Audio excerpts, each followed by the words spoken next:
Osmanlı-Rus Savaşı'nda kullanılan silahlar şu an önümüzde. Eldivenlerimizi taktık ve dedelerimizin bizzat savaşta kullanmış olduğu bu silahlara dokunabiliyoruz. Sizler için de dokunacağız. Normalde bu yapılan bir şey değil. O yüzden diyorum şanslıyız diye. Bekir Bozdağ Bey geldiği zaman bir ona açılmış, bir de TRT izleyicileri ve bizler için açıldı. Uzmanlar yanımızda, onlardan bilgi alacağız. Ahmet abiyi zaten tanıyorsunuz. Müze müdürümüzü hemen ismini zikredip bir teşekkür edelim. Evet, Plevne Müze Müdürü Sayın Doçent Doktor Asparuhov'a teşekkür ediyoruz. Bize bu imkanı tanıdığı için. Şimdi uzman arkadaşlardan bilgi de alabiliriz. Evet, sırasıyla bu silahlar hakkında bilgi alalım. Тук пред вас сме представили руско въоръжение, с което ще започнем и представянето на оръжието. Şimdi sizlere sunmuşuk soldan sağa Rus silahlar, Rus ordunun savaştığı silahlar daha doğrusu. Daha modern Rus silahlar. Бердана 1, американски конструктор, я конструира, а двама руски офицери внасят подобрения в нея. Berdana 1, Amerikan imalatı. Hiram Berdan. Konstruktör Hiram Berdan. Amerikanist ne? Amerikalı. Тази пушка е произвеждана в Америка. Bu silah Amerika'da imalat edilmiştir. И впоследствие руските оръжейни заводи се пренастройват и започват също да я произвеждат. Ve daha sonra Rus silah imalathaneleri biraz az bir düzenleme yapıyorlar ve onlar da şu silahın imalatını yapıyor.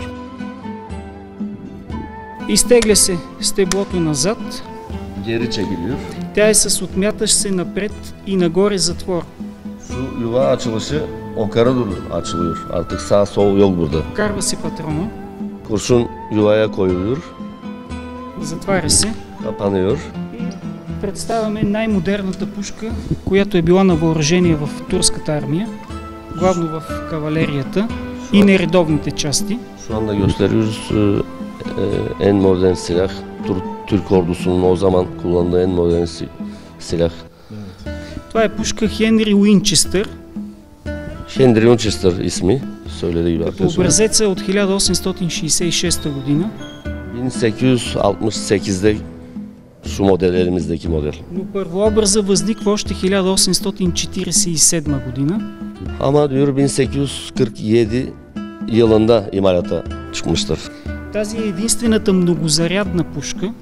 Bu ilk çok atışlı silah o zamana Всички göre. тези са с по един патрон. Şu silah, gördüğümüz silahlar hepsi birer kurşun atabilir.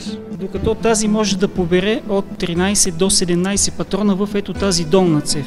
Yalnız bu silahın özelliği 13 veya 15 kurşun alabiliyor. Şuraya sıralanıyor kurşunlar. Патроните се вкарват ето от тук. Ama şuradan kurşunlar dizleniyor. Тук има пружина. Burada depolanıyor. Burada yay vardır. Която държи патроните постоянно под напрежение. O yay daima kurşunları hazır biçimde tutar. Тя е била удобна, тъй като войника би могъл да я зарежда от това положение, тъй като с другата е придържал юздите на кони.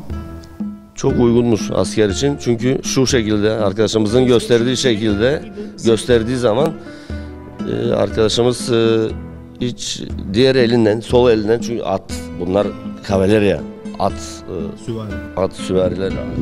Asker hem atın üzerindeyken bu işlemleri yapabiliyor rahatla. Çok uygun bir silah. Това е най-модерната за времето си пушка, използвана в войната. O savaşta kullanılan en modern silah budur. Да, ако може така накратко и набързичко да разкажем и за... Да, значи пред вас са представени една казашка шашка, използвана главно от казаците. Şu anda bu няма гард. Kazaklardan kullanılmış Kazak modeli bir шашка става по-лека и Maşallah. завъртени. Bu kısmında böyle çemberi, yarı çember olmadığı için daha kolaymış